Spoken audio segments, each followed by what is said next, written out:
In part 2, the curves, I discussed the type of curves that can be produced from the frequency tables and how they can be or may be used in your mining and prospecting ventures as small-scale miners and prospectors. In this presentation, I will be building on the statistics that are used in reference to the numbers. I'm Rob Boyko, Boyko Mineral Exploration, and welcome back.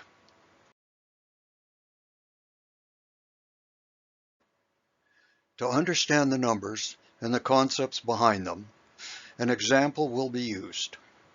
This example shown is typical of what may be done at a working mine on a daily basis. Most large-scale operations will have their own assay laboratories on site. Each working shift, the samplers will take samples and send them to the lab for analysis. The results are recorded and calculated and charted.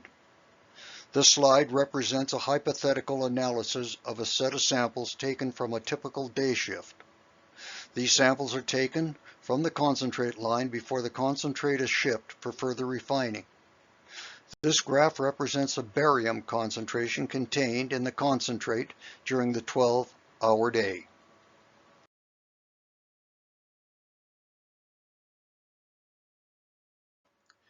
If you arrange the percent barium concentration horizontally, it is easy to show that the midline of the chart would line up at 1.54%. By looking at the frequency table, 1.57% has 4 recorded entries. The mode line on the chart will then line up at 1.57%. The mean line is the average concentration. Doing the math, the mean will line up at 1.57%. So let's add these lines to the chart.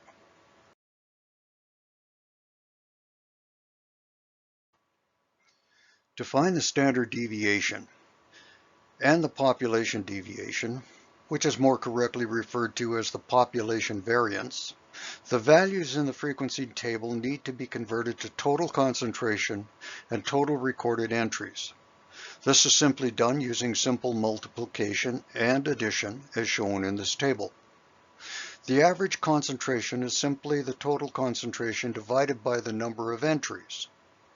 The symbol Xi is given to the concentration value, and the symbol N is given to the number of data entries. These terms are statistical terms and will be used going forward.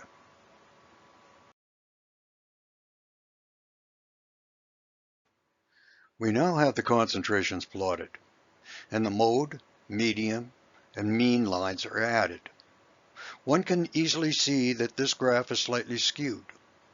However, at the end of the 24-hour period and all results are plotted and recorded, this graph should become more symmetrical, and these lines should all merge into one at the mean point. What is missing is a couple parameters. The first is the standard deviation, and the second would be the population deviation.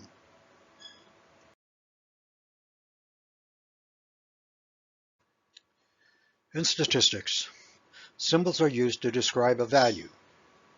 The bar X simply refers to the mean or average. In this case, it would be in parts per million, percent, grams, or even troy ounces. This would be the average concentration of all the samples.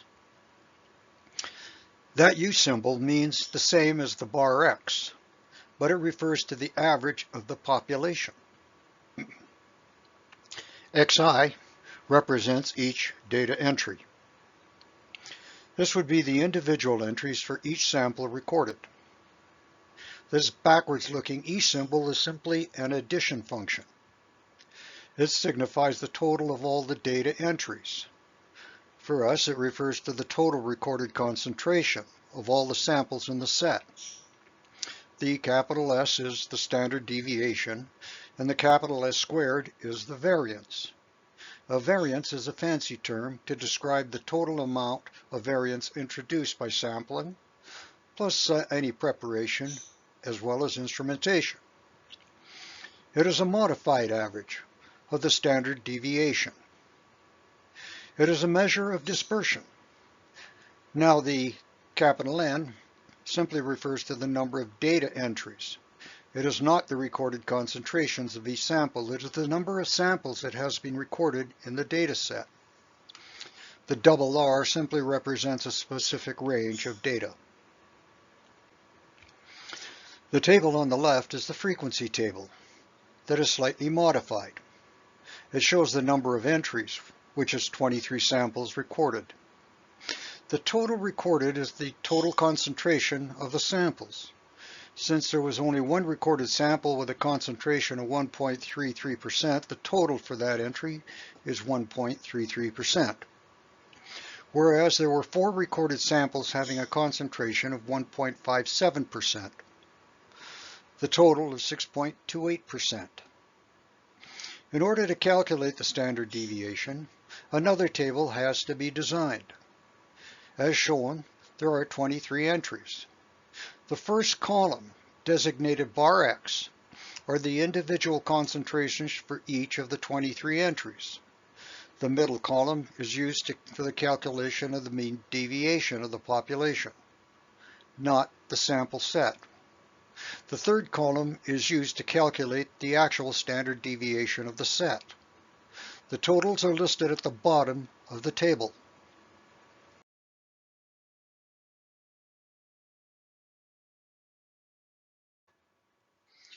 The resulting data is usually written in sets. The first piece of data is the mean or average of the data set. X means average, and the average is the total concentration of Xi divided by the number of entries, which is N. The total concentration was 36.09% from 23 samples. This equates to an average of 1.57%, or a mean of 1.57%. The standard deviation, S, is equal to the square root of the total value of each recorded concentration minus the mean value squared, divided by the number of data entries minus 1 degree of freedom. That would be the N minus 1. The degree of freedom is the minimum number of independent data points that can specify the position of the sample in the measurement system. One parameter in the system is usually estimated, which is signified by the minus 1. If I had one bag of sample and broke that bag into 5 subsamples, I would have 2 parameters, or N2. The bag as a whole would represent a population. This would be the first parameter. The 5 samples would represent the other parameter. Since I am only interested in the 5 samples or 1 parameter, the other would be estimated. This would give the equation N minus 1, or N minus 1 degree of freedom. If I had 2 sample sets and combined them, then the equation would be N minus 2, or N minus 2 degrees of freedom, and so on.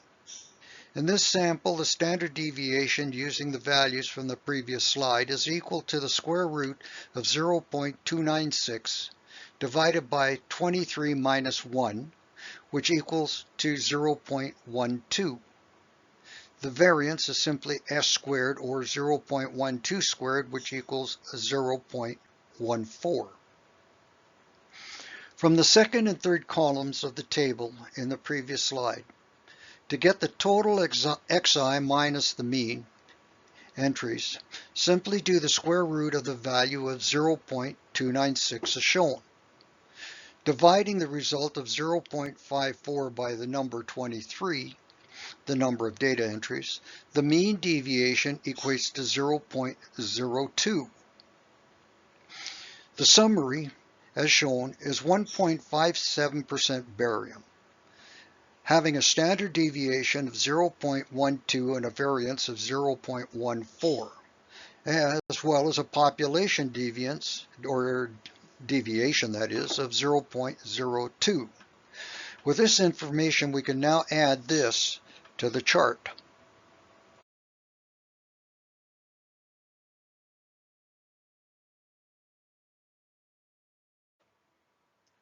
S1 and S2, when plotted, still represents the 68% and the 95% values of the curve. However, this chart also shows that the estimations are not as accurate. As more data is entered, that median line will shift to the right. S and MD will also shift to the right until the mode and mean lines line up.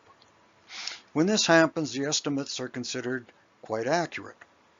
The standard deviation is useful as a tool. The S2 plus and minus zones are considered to be the accepted range, which is included in the population. Since the curve is skewed, the accepted range is smaller than what it would be. It shows an accepted range between 1.3% and 1.81%. Anything beyond the 1.81% would be discarded, or disregarded, that is. Those figures would be outliers. Now this is useful as your charts and analysis can be determined as having a high degree of accuracy and precision, poor accuracy and high precision, high accuracy and poor precision, or just plain poor accuracy and poor precision.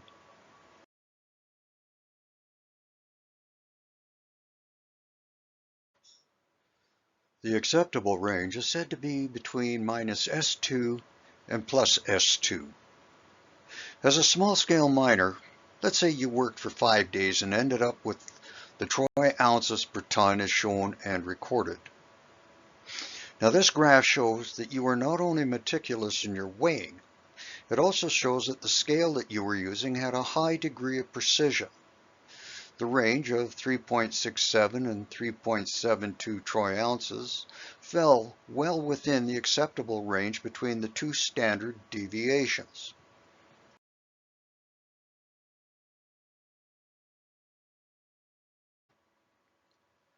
When it comes to poor accuracy with high precision, it is usually caused by some form of bias or a faulty calculator. Something so subtle may not be noticed. However, notice how the chart is skewed. The recorded values are in error. The actual values are given on the right side. If you were to plot the correct values, the standard deviation would shift to the right and the graph would become more symmetrical, and therefore more accurate.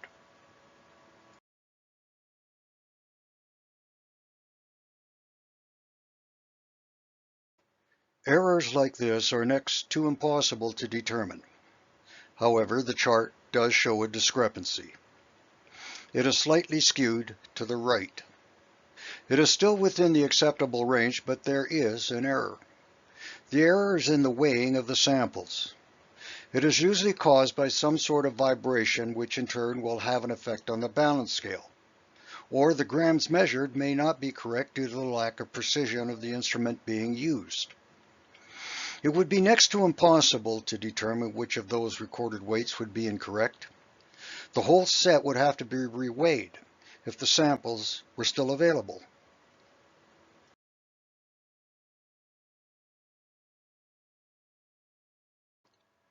This slide may show some incompetence in either sampling or in measuring. Since the acceptable range is said to be between two standard deviations, this may look like that would be the case. However, there should never be a negative range. As shown, and if you check the math, minus S2 shows that it would have a negative gram weight. The chart is also left skewed. Also, the recorded values as shown may have two questionable recorded weights.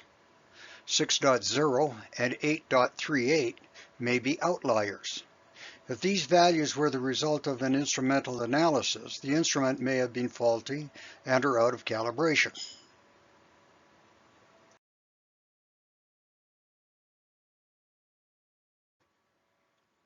There is one other formula that you need to know. It refers to the relative standard deviation. RSD is the deviation of the mean. The document in the slide is a vintage document. Notice that the RSD is included in that report or record. It is calculated by simply dividing the standard deviation by the mean, or average concentration. For the barium example, we can say that the average concentration is 1.57, plus or minus 0.08%.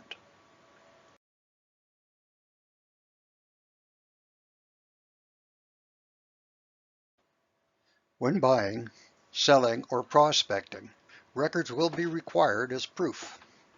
Consider this hypothetical example of high-grade concentrate. The 23 samples had a total dry weight of 400 grams. Out of the 400 grams, you obtained 36.09 grams of gold. Now, doing the math on the recorded results, you can say that the estimated gold per 2,000 pounds is 2.63 troy ounces, or an average of 0.11 troy ounces per ton.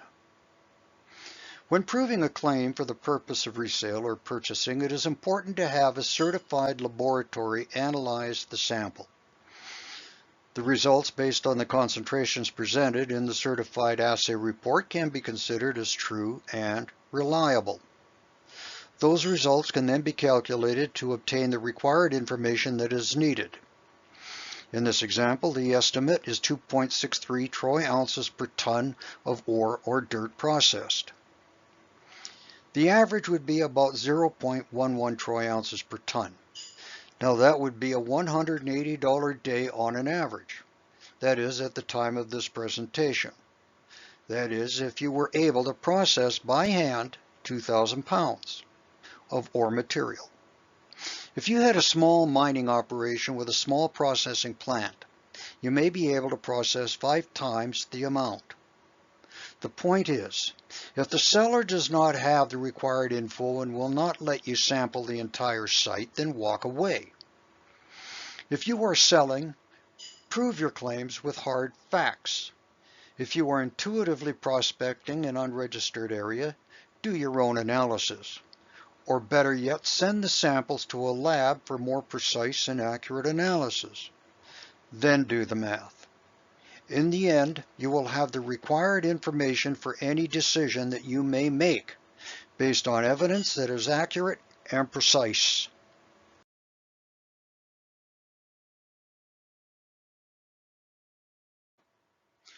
In this presentation, Part 3, Secrets of the Gaussian, I discussed the parameters and the calculations required to populate the bell curve into a meaningful chart. I introduced you to some of the terms used in statistical analysis, such as the standard deviation, variance, relative standard deviation, the mean, and so on. At the end, I also showed the calculations used to determine the troy ounces per ton, which is required when making decisions as to whether you are going to purchase, sell, or just prospect for staking. I tried to present this presentation for those that have never taken basic statistics in high school or college. I hope that I succeeded. In the next presentation, Part 4 of the Secrets of the Gaussian, I will be introducing some of the checks and balances for those of you that are prospecting and mining and keeping your own statistical records. If you found this presentation helpful or know of someone that may benefit from this presentation, please give it a thumbs up, a like, and a share. This would be my only reward. I am Rob Boyko, Boyko Mineral Exploration, and I thank you for watching.